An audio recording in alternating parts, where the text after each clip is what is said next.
A cidade de São Paulo hoje amanheceu fria, a cidade amanheceu chuvosa, um tempo, como diria o Reale Júnior, medíocre. Então, vamos dar reinício à nossa aula de inadimplemento das obrigações. Nós trabalhamos já nesse nosso curso as modalidades das obrigações, nós já trabalhamos nesse nosso curso a transmissão das obrigações e nós já trabalhamos o adimplemento ou pagamento. Essa aula, portanto, é a aula do inadimplemento ou do descumprimento da obrigação. Na aula de ontem, eu dizia para vocês que esse inadimplemento ou esse descumprimento, ele pode se dar com ou sem culpa do devedor. Com ou sem culpa do devedor. E dizíamos ontem, portanto, que se não houver culpa do devedor, haverá incidência do artigo 393 do Código Civil. E o artigo 393 do Código Civil indica o conceito de caso fortuito e de força maior. O artigo 393 dispõe que o devedor não responde pelos prejuízos resultantes do caso fortuito ou da força maior se expressamente não se houver por eles responsabilizado. Ou seja, o que o artigo 393 prevê, na verdade, é que o caso fortuito e a força maior são hipóteses de rompimento de nexo causal, entre a conduta do agente e o dano experimentado pela vítima. Entre a conduta do agente e o dano experimentado pela vítima. Em matéria contratual, que é o tema da nossa conversa, o caso fortuito e a força maior fazem romper o nexo causal entre o inadimplemento do devedor e os prejuízos sofridos pelo credor. Portanto, quando na obrigação de dar coisa certa, eu citava para vocês o raio que mata a vaca mimosa, ou o pedreiro que cai do andaime e não pode prosseguir com a obra, há prejuízos? Há. Mas a conduta é culposa? Não. E se a conduta não é culposa, estamos diante de caso fortuito ou de força maior, a lei vai dizer expressamente os prejuízos resultantes de caso fortuito ou de força maior. Aliás, vou até sublinhar aqui a conjunção alternativa, ou de força maior, não há responsabilidade do devedor pelo prejuízo. E as partes retornam ao estado anterior, ao statu quo ante. Isso tudo nós vimos no final da aula de ontem. Deixa eu mostrar uma coisa para vocês. Eu tenho uma caneca aqui do Fantasma da Ópera, antiga, da década de 1990, que, quando ela esquenta, a máscara do fantasma aparece. Reparem, senhores, olha que coisa sofisticada. Deixa eu interromper o compartilhamento, que eu não sei se vocês estão me vendo. Deixa eu interromper o compartilhamento. Que aparece a máscara do fantasma conforme ela esquenta. Conforme ela fica fria, a máscara desaparece e a caneca fica inteira preta. Bom, Simão, você disse isso para quê? Para nada. Só para puxar assunto com os senhores. Vocês gostaram, meninas? Obrigado. Você quer. Ramsés, essa aqui só em museu, que eu comprei nos anos 1990. Acho que já nem tem mais essa caneca. Obrigado, meninos. Melhor peça, eu gosto muito também. Eu gosto muito do Fantasma. Eu já assisti o Fantasma, já assisti ao Fantasma muitas vezes. Não vou nem dizer quantas para o senhor, senão o senhor não me achar obsessivo. Ramsés, aqui em São Paulo, o copo é de plástico. Mas essa aqui eu trouxe quando eu tive há muitos anos em Nova York. Bom, mas para contar o que para vocês? O que cabe a gente fazer agora eu também gosto muito dos Miseráveis. Aliás, os Miseráveis têm uma música, que é uma das músicas mais animadas de musical. Quando eu estou deprimido, eu ponho. É a música do casal Thénardier. Eu adoro aquela música. Mas, enfim, o que nós temos que falar agora é o que é o caso fortuito ou de força maior. A lei, no parágrafo único do artigo 393, vai dizer o seguinte: o caso fortuito ou de força maior verifica-se no fato necessário no fato necessário, cujos efeitos não era possível evitar ou impedir.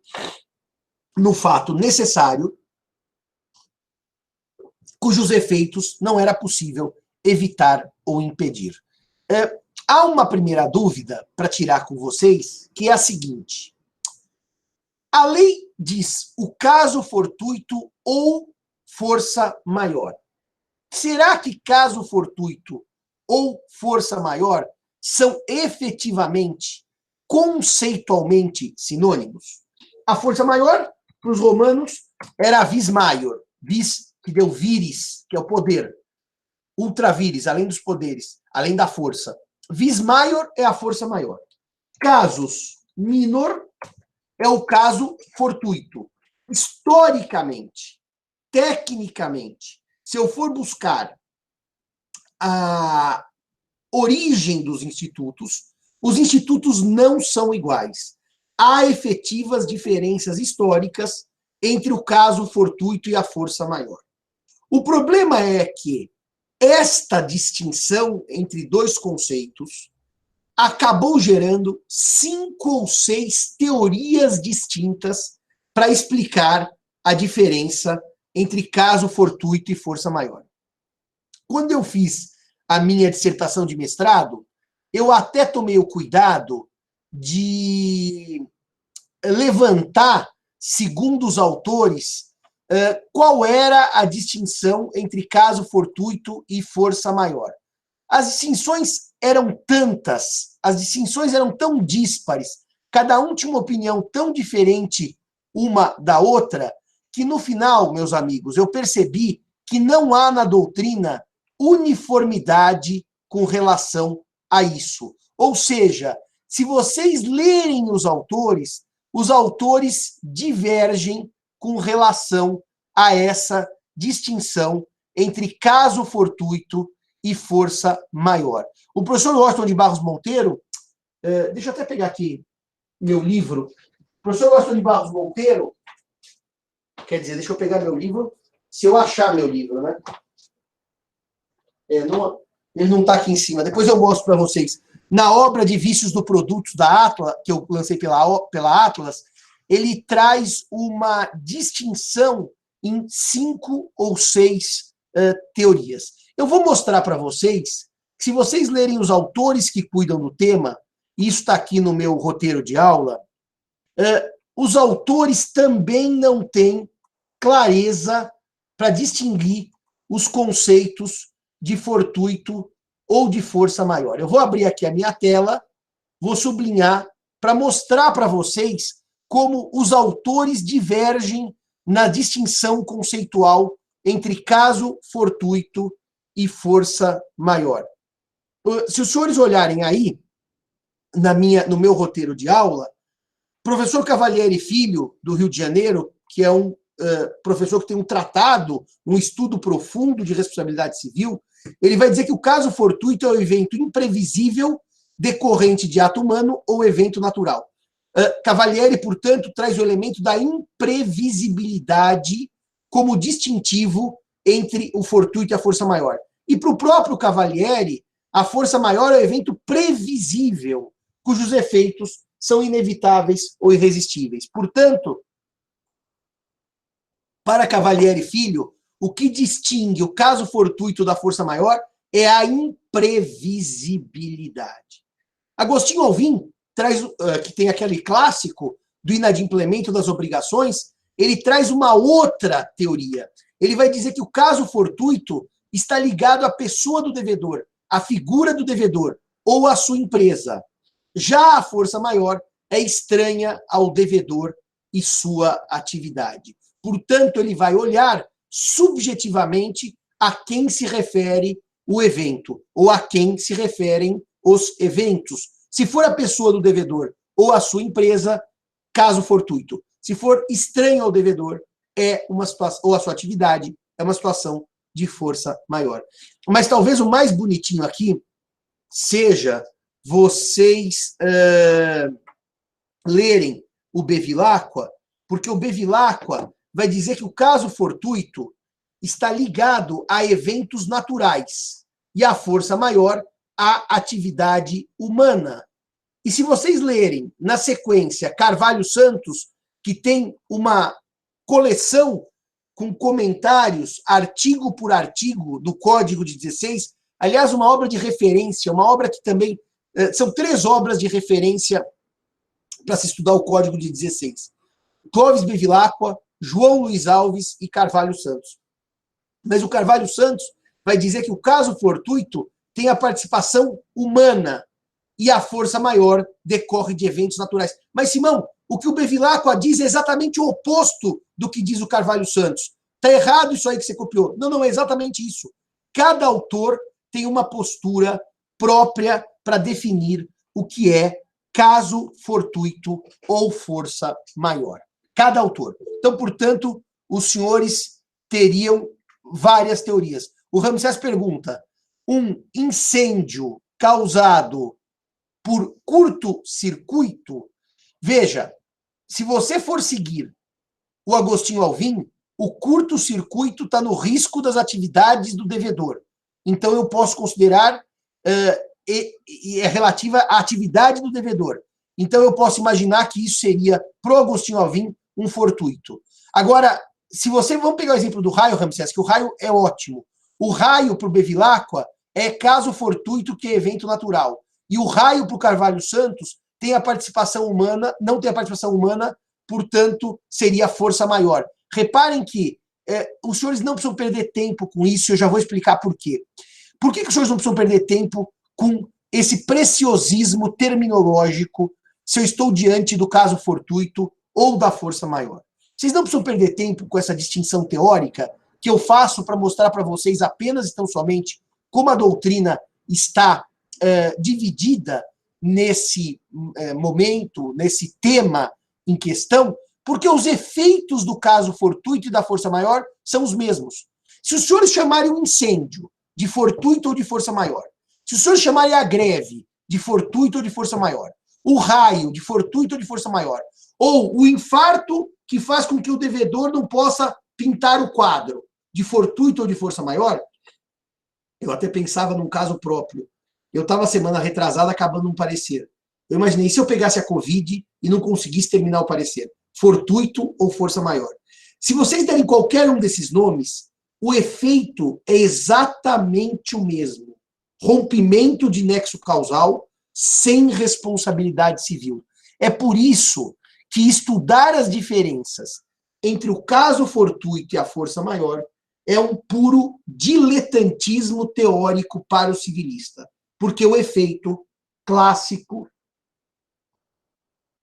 para o inadimplemento é a obrigação volta ao estado anterior, ao status quo ante, e não há perdas e danos. Agora, se os senhores estiverem no campo de estudo das relações consumeristas, das relações regidas pelo Código de Defesa do Consumidor, o Código de Defesa do Consumidor separa o chamado fortuito interno do chamado fortuito externo. Aliás, na verdade, não é nem o código, porque o Código do Consumidor nem menciona isso daqui. Quem criou essa distinção foi a doutrina consumerista. Fortuito interno e fortuito externo. É aí que eu pus aqui na minha apresentação, no meu roteiro de aula, que no sistema do CDC, a doutrina separa o fortuito interno do fortuito externo. E, se houver fortuito interno, não há rompimento de nexo causal. E o fornecedor responde pelo dano. Se não houver, se o fortuito for externo, estranho à atividade do fornecedor, não há responsabilidade civil pelos danos causados. O fortuito interno não rompe nexo. O fortuito externo rompe nexo. Agora eu quero parar e fazer uma nota com vocês do que aconteceu em São Paulo no ano de 2007. E já vou falar da pandemia, se é fortuito interno ou se é fortuito externo. Quando, em 2007, houve aquela tragédia com perda de muitas vidas humanas, que foi a queda do avião da Gol, que chegava de Porto Alegre aqui em Congonhas. E o avião, se vocês verem o vídeo, aquele vídeo é apavorante, que vocês percebem que o avião desce, ele pousa, ele aterriza numa velocidade muito maior do que é compatível com a pista, e ele sai da pista e cruza a Avenida 23 de Maio e se choca com um posto de gasolina e com o depósito da TAM, que eram em frente ao aeroporto, e aquilo tudo explode lá. Nós temos, então, uma questão. A explosão do avião, na verdade, a queda do avião, com a consequente explosão daquele posto de gasolina, que gerou mortes a pessoas que estavam colocando combustível no seu carro. Essa queda do avião, com relação ao posto de gasolina, é um fortuito interno ou é um fortuito externo? Ou seja, senhores, o dono do posto de gasolina indeniza as vítimas, os seus clientes que estavam lá pondo combustível no carro, por força da queda do avião da TAM? Ou seja, o avião bater no posto de gasolina é um fortuito interno, está no risco da atividade do fornecedor, ou é um fortuito externo, estranho ao risco, e o dono do posto de gasolina não paga nada? Alessandro, só para dizer, qual dessas você acha mais coerente? Eu gosto da ideia do Carvalho Santos, mas eu gosto, isso é puro gosto, tá? Assim como eu gosto de manga e de goiaba e não gosto de mamão, tá, Alessandro? Mas a teoria que eu mais gosto é a do Carvalho Santos, que o fortuito, aliás, do Bevilacqua, não, do Carvalho Santos, que o fortuito tem a participação humana e a força maior decorre de eventos naturais. Eu gosto dessa. O fortuito tem participação humana e o caso fortuito decorre de eventos naturais. Então, vocês estão me respondendo aí. Ana Luísa, a Ana Heloísa, o Ramsés e a Gabriela. Para o posto de gasolina, o fortuito é externo. É exatamente isso. É a mesma coisa, é um risco não esperado. É um risco que ultrapassa o limite das atividades do fornecedor. É isso mesmo, Guilherme. É por isso que, claro que as vítimas que morreram e naquele dia estavam pondo combustível, as famílias terão de quem buscar indenização, mas não do posto de gasolina, e sim da própria TAM, porque pro posto de gasolina, aquilo é um fortuito externo. Agora, aí, Ramsés, curto-circuito. Dá um curto-circuito e aquilo gera uma explosão no posto de gasolina por uma faísca. Aí é um fortuito interno, que é ligado à atividade do fornecedor.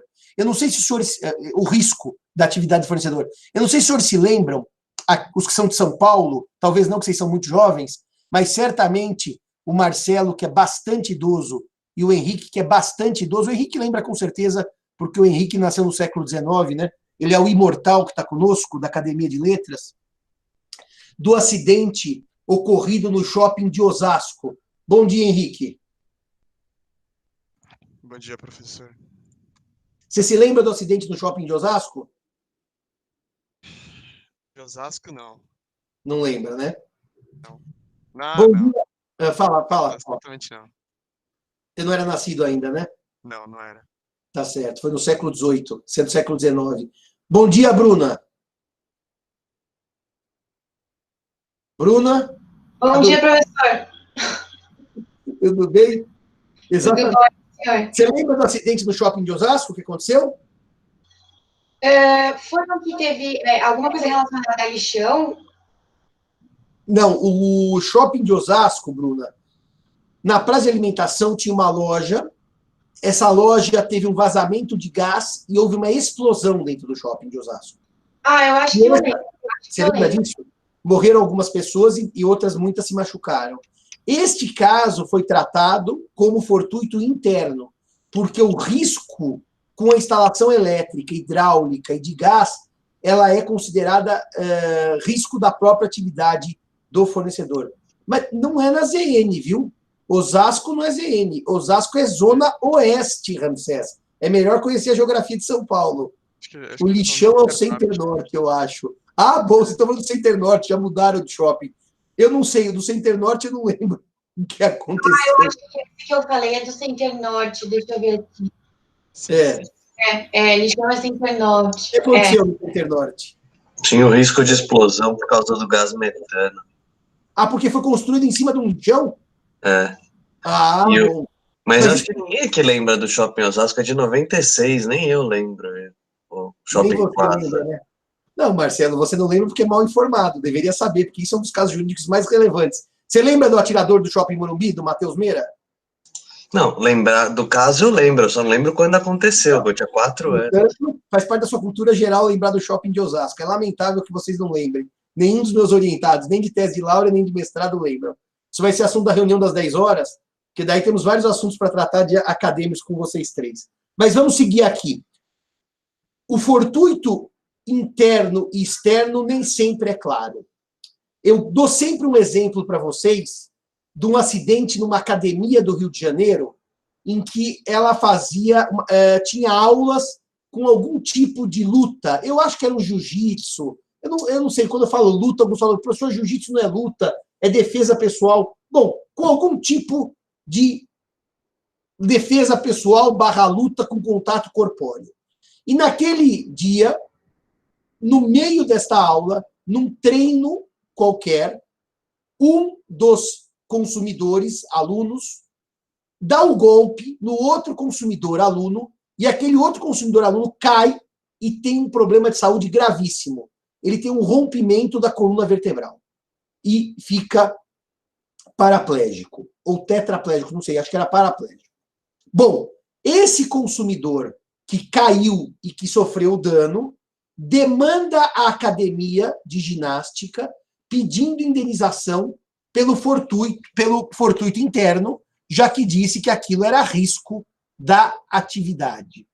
Reparem que houve aí um debate grande no Rio de Janeiro e por 2 votos a 1 entendeu-se que a academia não tinha responsabilidade por aquela queda.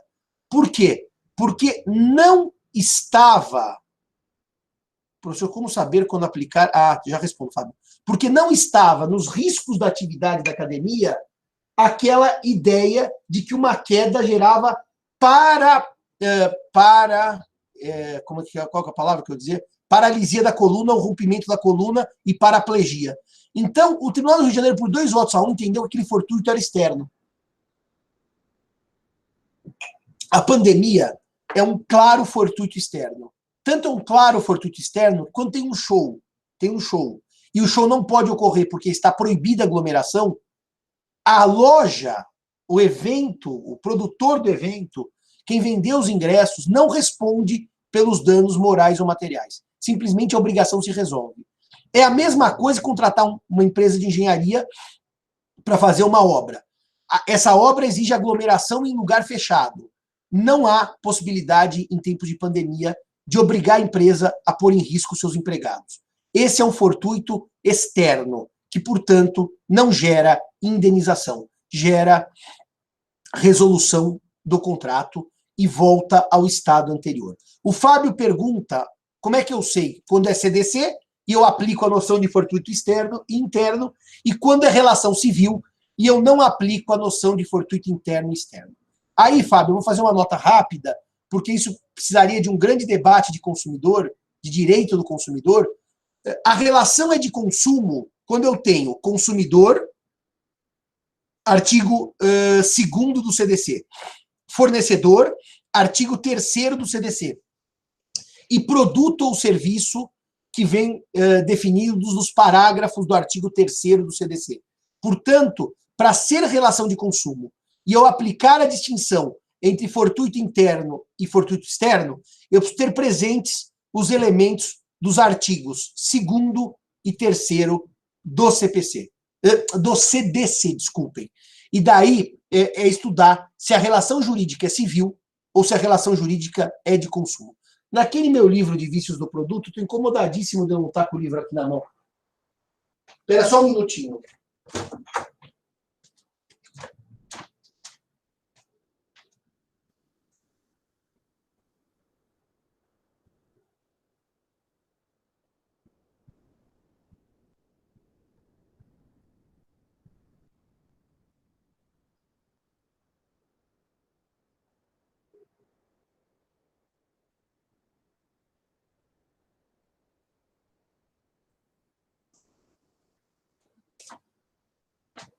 Realmente eu não estou achando nem na biblioteca, deve estar lá no fundo em algum lugar, devia estar aqui na minha pilha de livros pessoais, mas ele não está.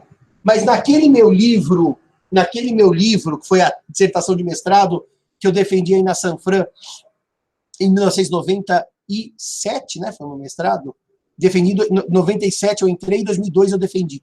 Eu começo, Fábio, fazendo uma distinção da relação civil para a relação de consumo, para poder, ora, aplicar as regras do CDC para consumo e o Código Civil para a relação civil. Isso, depois, se você quiser, eu mando para vocês algum texto sobre isso. O Guilherme está dizendo que, com relação à pandemia, foi motivo de bastante discussão, principalmente entre as seguradoras de vida, que, pelo seu contrato, não indenizariam os segurados, mas depois lançaram uma nota que estariam cobrindo essa questão. Guilherme, naquela minha live que eu fiz com a professora Angélica Carlini, que é especialista em seguro, eu fiz um grande debate sobre isso, porque a pandemia realmente, a Covid, que é a doença decorrente da pandemia, não estava coberta pela apólice das seguradoras por uma razão muito simples, né? Ninguém imaginou nem que a doença existisse, quanto mais já está na apólice das seguradoras essa cobertura. E é engraçado que tem um debate aí, aliás, eu lembro que o Marcelo estava assistindo essa live e eu fiz um debate com ele sobre a seguradora aumentar um risco que não estava na apólice inicialmente. As seguradoras realmente resolveram cobrir as mortes por Covid fora da extensão segurada. No fundo aqui, Guilherme, a discussão aqui não é se é força maior ou se não é força maior. No caso da Covid, pro seguro de vida, a discussão é a cobertura contratual inicial não previa esta remuneração, esse pagamento de indenização pelo evento morte em razão da Covid. E as seguradoras aumentaram a base unilateralmente e concederam essa cobertura. Há um grande debate sobre isso, e eu agora também não posso me estender, porque, na minha opinião, quando a seguradora faz isso, unilateralmente, ela resolve pagar coisas que não estão previstas no contrato, ela gera um problema de fluxo de caixa do dinheiro pago por todos os segurados. Nesse momento, ela vai tirar do bolo garantidor de todos os segurados para pagar para alguns por aquilo que aqueles alguns não tinham direito pela apólice. Isso, para mim, é um grande problema jurídico, porque, no fundo, o segurador, ele administra o capital pago pelos segurados. Ele não tem uma obrigação só de pagar, que é o dar, quando há o evento danoso, quando há o sinistro. Ele tem uma prestação de fazer, que é administrar o dinheiro dos segurados. Então, para mim, há um grande problema quando a seguradora resolve pagar o que não está coberto pela apólice. Porque, para mim, vale um velhíssimo provérbio. Se o Marcelo não lembra nem do acidente do shopping de Osasco, e nem a Bruna lembra do acidente do shopping de Osasco, também não vão lembrar desse velho provérbio, que é fazer gentileza ou fazer graça com chapéu alheio. O segurador não paga do próprio bolso, ele paga com o dinheiro dos outros segurados. É só para fazer uma nota, tá? Eu agora estava aqui, fui comprar de manhã para vir aqui ao escritório. Quando eu venho, eu compro sempre iogurte, compro água e compro clube social, que a dieta foi para o saco na pandemia, então estou comendo bolachinhas. E daí o Carrefour está fazendo uma campanha, e eu fiz uma doação, de doar uma parte, você compra, e ao final você fala assim, quer pôr mais R$1, R$5 para ajudar as famílias carentes? Eu acho muito legal e eu fiz a doação. Mas eu sempre fico pensando nessa hora, né? Se a empresa pede para que eu faça a doação, no mínimo ela deveria também doar um valor correspondente, para que houvesse... Ela está fazendo uma angariação de recursos, mas o que ela está doando não é do Carrefour, é meu dinheiro. E eu fico pensando nisso, quando o segurador faz essas graças, essas benesses com chapéu alheio, sai bem na fita, porque sai na imprensa. Seguradores simpáticos às famílias com Covid pagam a indenização pelo evento morte, mas ela está fazendo graça com o dinheiro alheio. Meus amigos, vamos voltar, então, para debater agora, nos termos do Código Civil, o conceito de caso fortuito ou de força maior, e não mais com a distinção o que é fortuito ou o que é força maior, mas somente o conceito do parágrafo único do artigo 393. Pelo parágrafo único, então, caso fortuito ou de força maior, verifica-se no fato necessário. Necessário quer dizer imprescindível, que não há escolha, não há como eu retirá-lo da realidade. Então, por exemplo, um fato necessário que ultrapassa qualquer escolha dos contratantes é o dia que há uma greve nos transportes públicos de São Paulo e a cidade se paralisa. Esse é um fato necessário. Um outro fato necessário é, por exemplo, a passagem de um tufão, de um furacão. Vocês sabem que na América do Norte, em especial nos Estados Unidos, há uma temporada da hurricane season, dos tufões e furacões. Aliás, tem o gale e o hurricane, dependendo da intensidade. Isto é um fato necessário. É impossível imaginar-se que com alguma conduta eu vou fazer com que desapareça o tufão ou o furacão. É a mesma coisa a pandemia.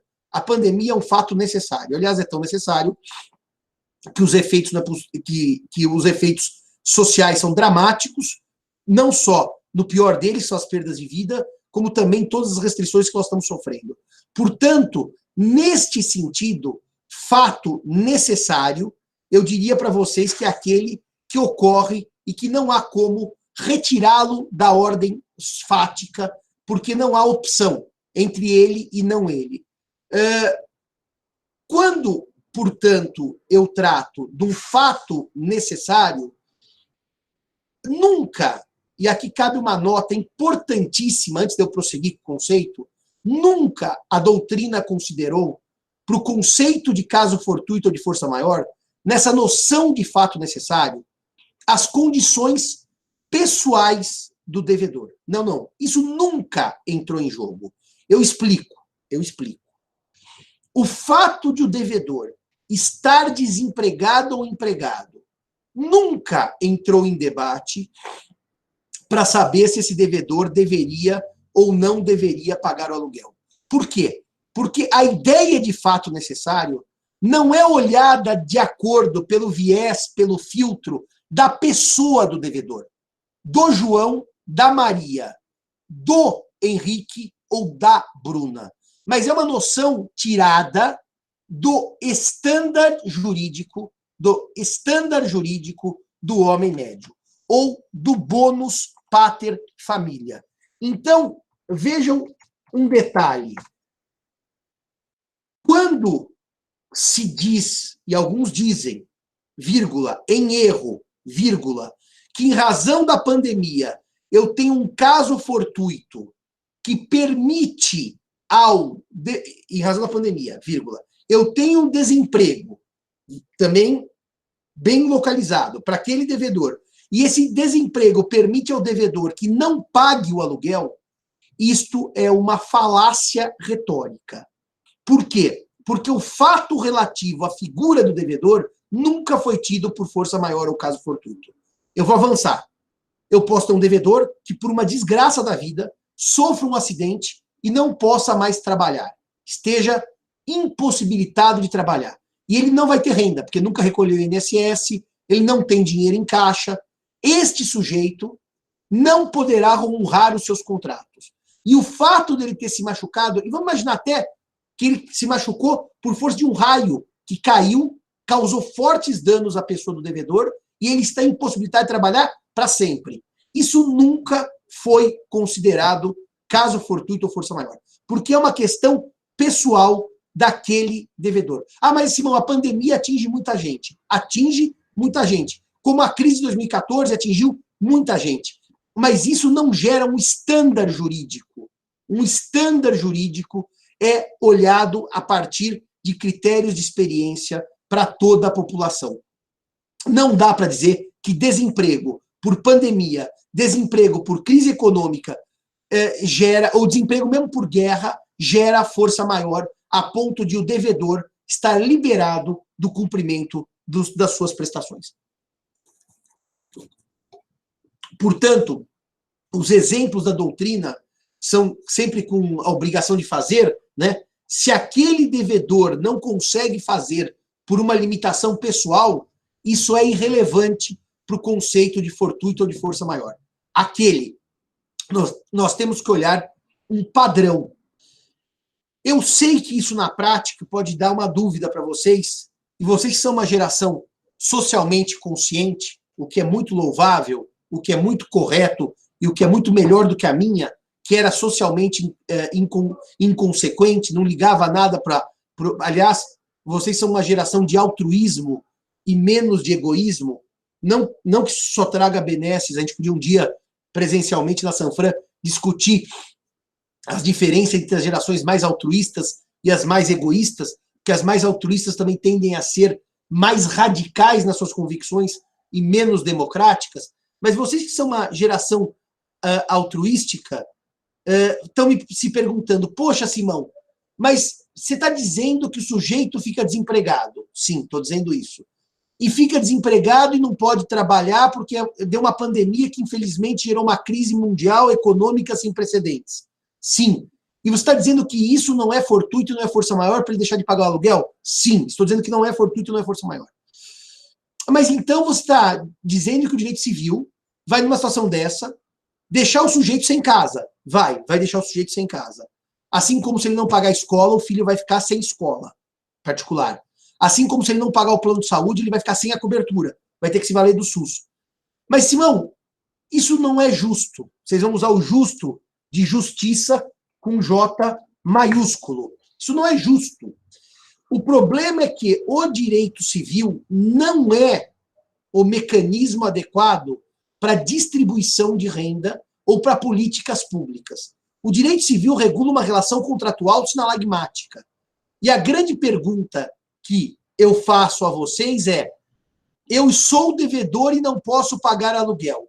Coitado do devedor. Mas alguém olhou o credor, que pode ser uma senhora idosa que também viva só daqueles aluguéis e que sem aqueles aluguéis ela pode passar fome? Reparem, o direito civil não vai olhar a figura do devedor, pessoal do devedor, para chegar num estándar de caso fortuito ou de força maior. Vai olhar um padrão do homem médio. E o direito civil, portanto, vai, em certa medida, nesta visão altruísta que vocês têm, social, gerar injustiças. Mas são injustiças lidas por essa ótica altruísta que não é a funcionalização do direito privado. Alguém vai escrever aí logo, em 1 minuto. Mas, professor Simão, o direito civil não tem a função social do contrato? Como é que fica a função social do contrato?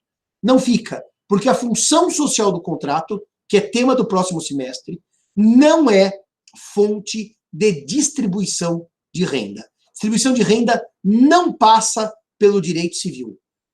Passa em situações pontuais, quando o direito civil, por exemplo, determina impenhorabilidade de certos bens. Aí passa pelo direito civil. Mas não é regra do direito civil fazer distribuição de renda. É por isso que o desemprego, a doença do devedor, não são considerados ou consideradas como causa de fortuito ou força maior.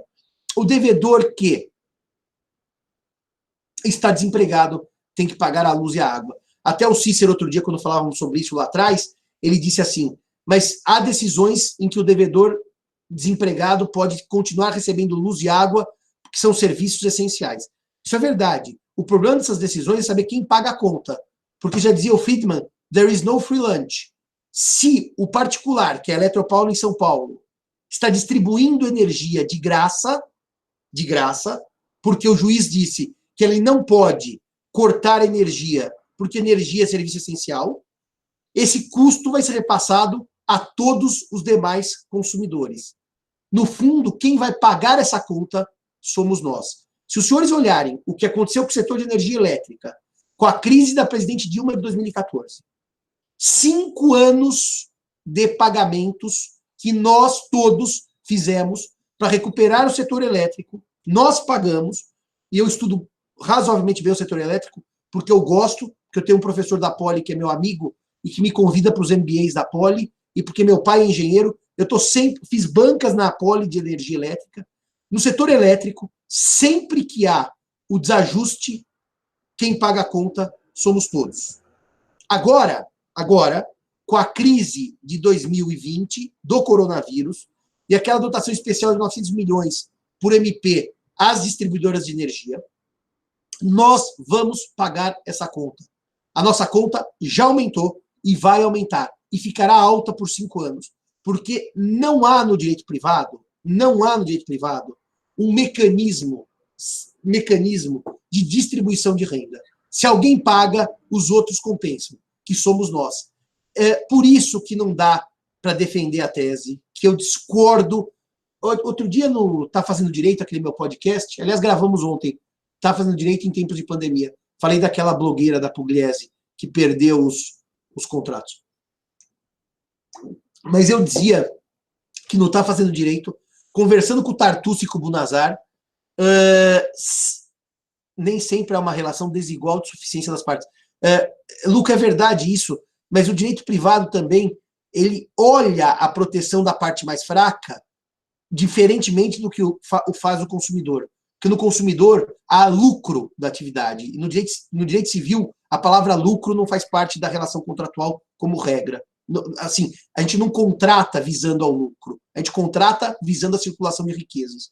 Mas, só para acabar, Tartucci e Bunazar defendiam que a pandemia era causa de força maior e que o locatário podia invocar o inquilino para não pagar aluguel, para diferir aluguel. Eu discordo, eu estou dizendo do locatário residencial, tá? Era essa a discussão, no residencial, aquele que mora na casa.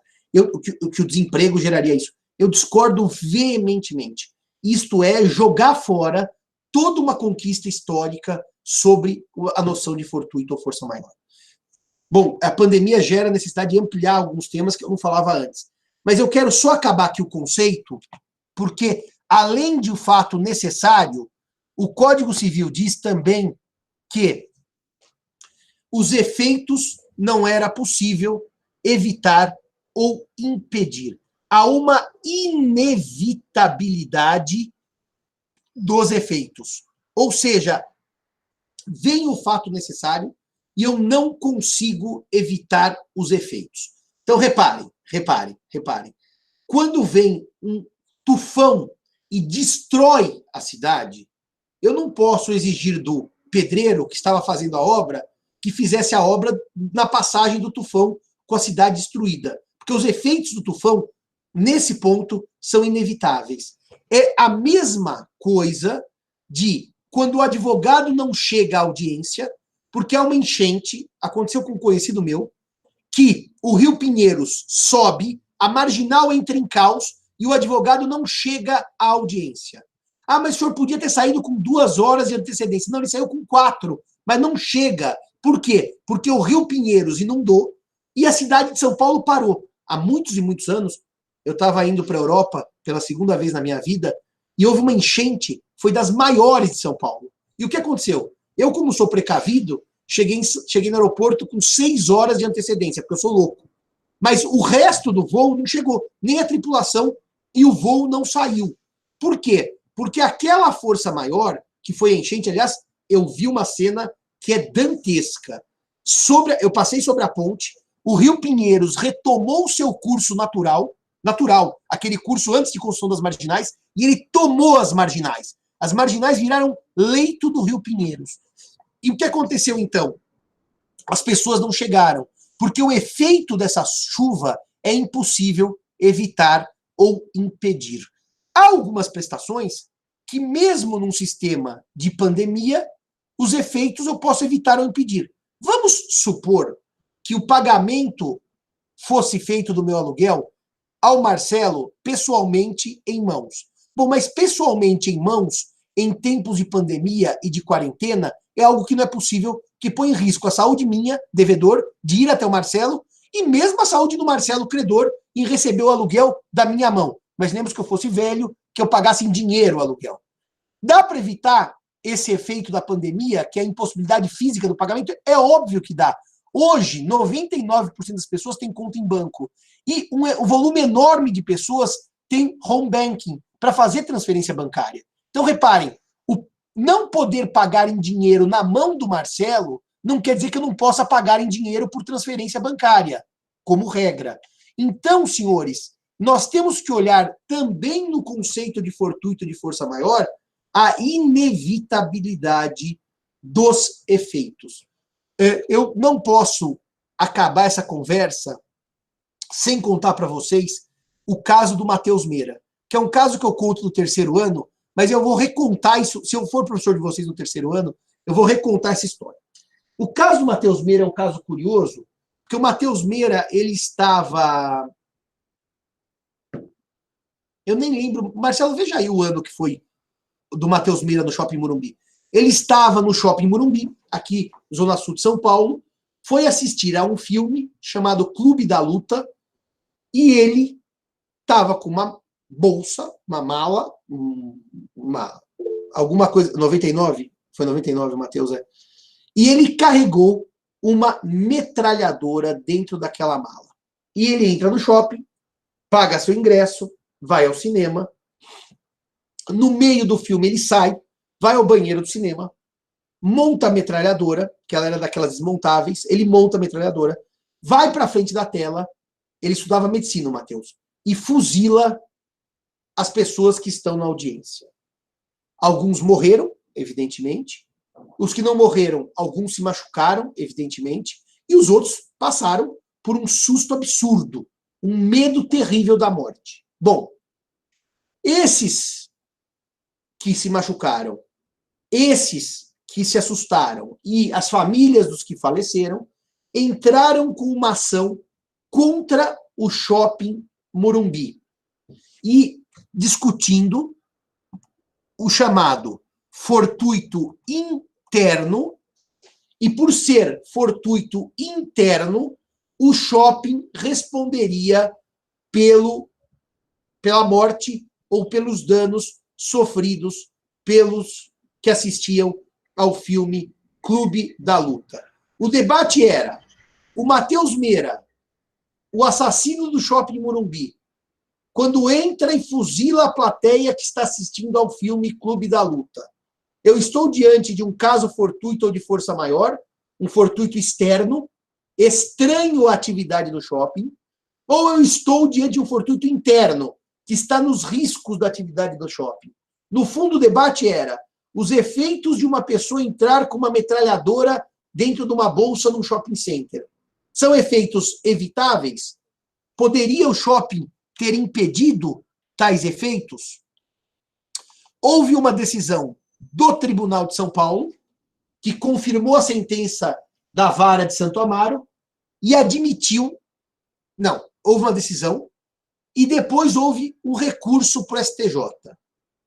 A decisão de São Paulo disse A e o recurso do STJ, o recurso especial, na decisão, o acórdão disse B. Então, eu queria perguntar para vocês, e eu já conto o final da história, fazemos o intervalo do meu café, que esse meu café já esfriou. Reparem que aí a máscara do fantasma já está escura, tá vendo? Porque agora já está fria a caneca. Agora eu pergunto a vocês. Vocês acham que o atirador do Shopping Morumbi é, letra A, fortuito interno e o shopping paga a conta porque ele poderia ter impedido aquilo? Ou letra B, fortuito externo e o shopping não paga a conta porque é um fato inevitável, os efeitos não eram possíveis, evitaram impedir? O B é o externo e o A é o interno, hein? Nossa Senhora, maioria esmagadora diz que é. Ah, então, o Gabriel fala da bolsa do rapaz, que o shopping foi negligente. Então, a maioria diz que é fortuito externo. Então, vamos lá. A primeira instância, Santo Amaro, e o Tribunal de Justiça de São Paulo, que está aqui a 3 quarteirões da faculdade, disse que era fortuito interno, que o shopping deveria ter detectado.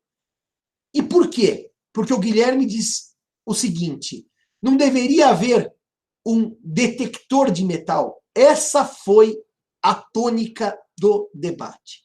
Esse debate, para mim, é um dos mais bonitos de se fazer numa sala de aula presencial. Aqui fica com letrinha, porque não dá para dar a palavra para os senhores. O STJ diz que não.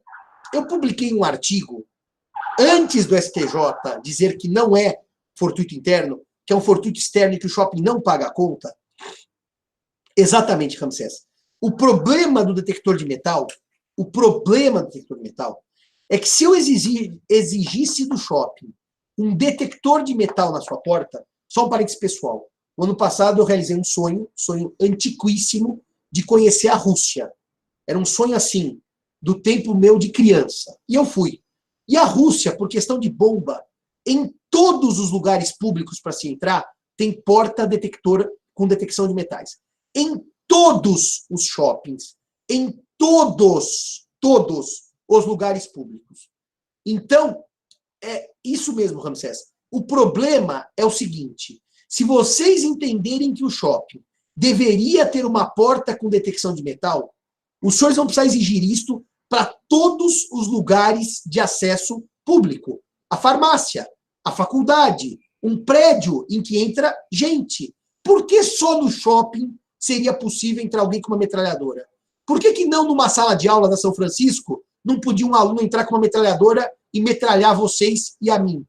Esse problema da porta é um pseudo-problema. Porque se a gente invocar que o shopping foi negligente, porque deveria revistar a bolsa do Matheus, eu pergunto, por que não a bolsa de todo mundo que entra no shopping? Segunda pergunta, se o shopping deveria ter uma porta com detecção de metal, por que só o shopping e não todos os lugares públicos em que se entra gente? O Matheus Meira é o fortuito externo clássico, é o louco, é o patológico, é o que foge da normalidade. É por isso que extrapola a previsão. É por isso, Alessandro, que quando há assalto em shopping center, a doutrina e a jurisprudência consideram fortuito interno, porque o shopping tem mecanismos, quando ele oferece... Mecanismo, vou retirar. Tem uma proposta, quando ele oferece a segurança, de dizer, venha para o shopping, porque você não pode ser assaltado. Você não quer ser assaltado. Venha ao shopping porque você não quer ser assaltado. É por isso que aqueles sequestros relâmpagos que ocorrem em estacionamento do shopping são considerados fortuito interno e o shopping paga a conta. É por isso que quando o segurança do shopping troca tiro com o assaltante, que vai contra todas as normas internacionais de manejo de crimes dentro de shopping center, os seguranças não podem dar tiro dentro do shopping, porque o risco de matar ou machucar alguém é enorme. O shopping responde, mas pelo assassino, o shopping não responde. O Eduardo diz, podemos pensar em algumas medidas de prevenção após a tragédia ter ocorrido. Eu pergunto, Eduardo, quais seriam essas medidas? O Guilherme diz, mas o cinema cobra o ingresso, isso não muda a situação? O cinema cobra o ingresso e as lojas de shopping cobram mais caro que as de rua, porque é um lucro indireto. O cinema tem um lucro direto e as lojas de rua e as lojas do shopping um lucro indireto. Aliás, Caio Mário, há muitos e muitos anos, no parecer para os shopping centers, contratado pelos shoppings, deu um parecer que dizia como o shopping não cobra o estacionamento, estou dizendo naquele tempo que não cobrava, o shopping não responde pelos danos causados aos carros estacionados. Mas daí o que aconteceu? A jurisprudência, imagine, o shopping cobra, só que de maneira indireta, cobra no lucro das lojas. Tanto é verdade que, olha como o direito, análise econômica, o direito muda a realidade. Já que o shopping cobra e responde, é melhor cobrar logo o estacionamento. Reparem que a cobrança dos estacionamentos em shopping não é tão antiga. Eu não sei, Bruna, Marcelo, vocês se lembram do tempo que não cobrava estacionamento? Ou só eu que sou muito velho que me lembro daquele tempo? Marcelo? Professor, na minha época já cobrava direto, assim. Então vocês não são daquele tempo. Como diria a Bíblia, in illo tempore dixit Iesu, naquele tempo que eu ia a shopping, não se cobrava. Mas reparem, o shopping... Fala, Bruna. Acho que eu lembro... não, desculpa, era supermercado. Não, então não, o shopping sempre cobrou. Tem shopping que não cobra ainda. Como é que é? Tem shopping que não cobra ainda. Tem shopping que não cobra ainda. Qual deles não cobra? Interlagos, por exemplo. O Interlagos, por exemplo. Eu lembro bem que o Marketplace, não é Marketplace, meu Deus. O primeiro shopping de São Paulo que teve Cinemark era aquele na Marginal, que tinha até o parque do Gugu lá dentro. Não é o Marketplace, é o SP Market. SP Market. O SP Market é um shopping que foi o primeiro Cinemark no Brasil. E eu, viciado em cinema, eu ia para lá, chegava às 2h e ia embora à meia-noite. Assistia 3, 4 filmes na sequência, uma coisa de gente louca, né? Mas ali não se pagava estacionamento. Mas hoje, por que a grande maioria dos shoppings cobra? Porque se entendeu que o lucro do shopping, viu, Guilherme, era indireto, era um lucro que o shopping tinha por oferecer segurança. E, portanto, os danos causados aos veículos, não havia um depósito gratuito dos veículos. Mas só para acabar aqui, o caso do Matheus Meira foi tido no STJ por fortuito externo, o STJ não determinou a indenização, e daí o Eduardo que diz em medidas de prevenção, a gente precisa pensar juntos, Eduardo, quais são essas medidas. Porque houve um debate muito grande com ônibus urbano e assalto ocorrido no interior do ônibus, se o assalto ocorrido no interior do ônibus era fortuito interno ou fortuito externo. Se o assalto ocorrido no interior do ônibus fosse fortuito interno, a companhia de transporte responsabilizar-se-ia. Se fosse fortuito externo, ela não se responsabilizaria. O que aconteceu? Havia um grande debate nos tribunais, jurisprudência dividida. No STJ, a jurisprudência estava dividida, quando, então, o STJ decidiu, afastando uma opinião que era do ministro Asfor Rocha, e disse que o assalto em ônibus é fortuito externo. Por que eu estou falando disso, fortuito externo? Porque há um debate de como se evitar assalto em ônibus. Como se evitar... O Fábio lembra, Fábio, que você é bem mais velho que eles, né, Fábio? Você já está... O Fábio foi da minha primeira turma, que eu dei aula quando eu entrei em 2008, que eu prestei o concurso e dei aula. 2008 já faz bastante tempo. Você já tinha 18 anos há bastante tempo. Então, o que acontece? Quer falar? Não. Você tem quantos anos, Fábio? 33. Eu tenho 46, nossa diferença é de 13. Então, você faça a conta. O Marcelo deve ter 27, 28, a Bruna deve ter 25, 24, a Bruna 24, 25. É uma diferença bem grande, já são 20 anos para a Bruna, no mínimo. Para nós são 13, a diferença é bem menor. Mas eu ia te dizer para vocês que, quando o STJ decidiu que o assalto em ônibus não era fortuito interno, era fortuito externo, e a empresa de ônibus não indenizaria, o debate que se travou é como é que, em homenagem à pergunta do Eduardo, como é que se prevê, se tomam medidas preventivas para evitar assalto em ônibus? E o debate foi amplo, porque se sugeria, naquela época, que se pusesse segurança armado dentro do ônibus. E isso é só para quem realmente não entende nada de segurança.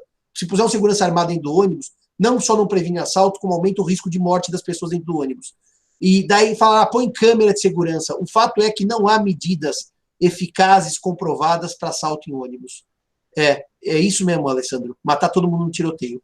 O Eduardo diz, como o caso do detector de metais não fosse uma medida prática, teremos de colocar em todos os lugares, mas uma solução para certas tragédias são, no geral, pensadas após elas terem acontecido. É verdade. É verdade. Aliás, as tragédias por acidente aéreo, a gente só entende o acidente depois dele ocorrer, e é por isso que raramente um acidente tem a mesma causa, que aquela causa é debelada a partir de estudos. Você tem razão nisso daí. Sim, é difícil exigir antes que ocorra, Eduardo, você tem toda a razão. Agora, veja um detalhe.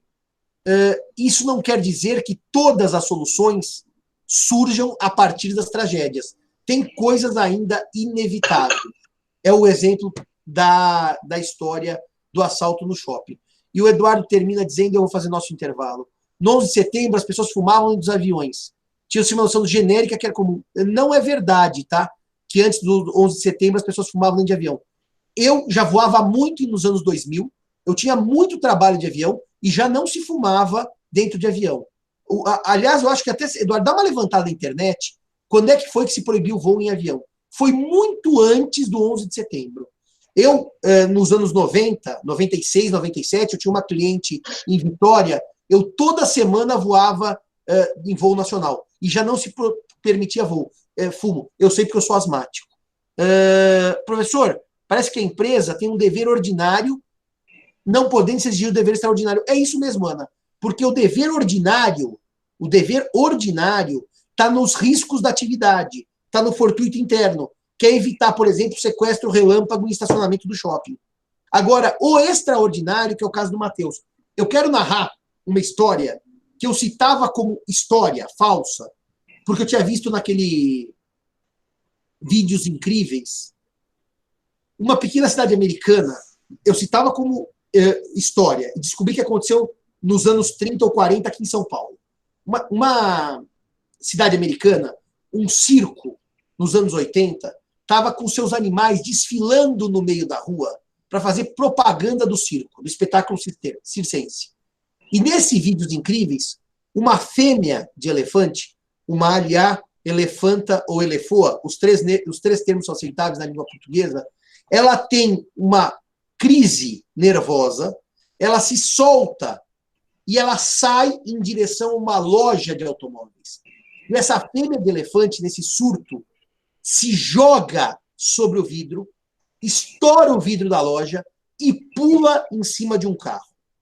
A pergunta que eu fazia aos alunos era: se o meu carro estiver numa oficina mecânica para ser arrumado e um elefante pula sobre o carro, para o dono da oficina mecânica, isso evidentemente é um fortuito externo. Eu posso reclamar indenização do dono do circo, mas não do dono da mecânica, porque elefante destruir carro é exatamente o fortuito externo. Como é que se evita que elefante destrua carro? Ninguém adota prevenção a elefantes destruindo carros. É por isso, senhores e senhoras, que eu entendo que nesta hipótese, nós não podemos responsabilizar o shopping center. No caso do Matheus Meira, que é o fortuito externo. No caso do elefante, nós tivemos aqui em São Paulo, então, uma loja de penhores que... Aliás, quem me mandou essa decisão foi do professor Zanetti, depois de uma aula minha, em que houve... Foi o Zanetti que me mandou. Foi exatamente isso. Ele me mandou exatamente a decisão do TJ na Xavier de Toledo, em que um elefante entrou na loja de penhores e destruiu os bens empenhados. Eu achava que o meu exemplo era puramente fictício, mas ele entrou e estragou os objetos da loja de penhor. Então, quer dizer, isto é o fortuito externo. Ô, Fábio, você tem aula com o Zanetti à noite, comigo de manhã? Ou você já teve aula com o Zanetti e está tendo aula comigo agora? Depois me conta isso no chat. Paramos agora um café. Ele falou no ano passado. Tomamos um café e eu volto para prosseguir, agora sim, com o inadimplemento culposo, que é o que efetivamente gera problemas pro direito civil. Falamos disso na sequência, após o nosso café. Até daqui a pouco, meus amigos e minhas amigas.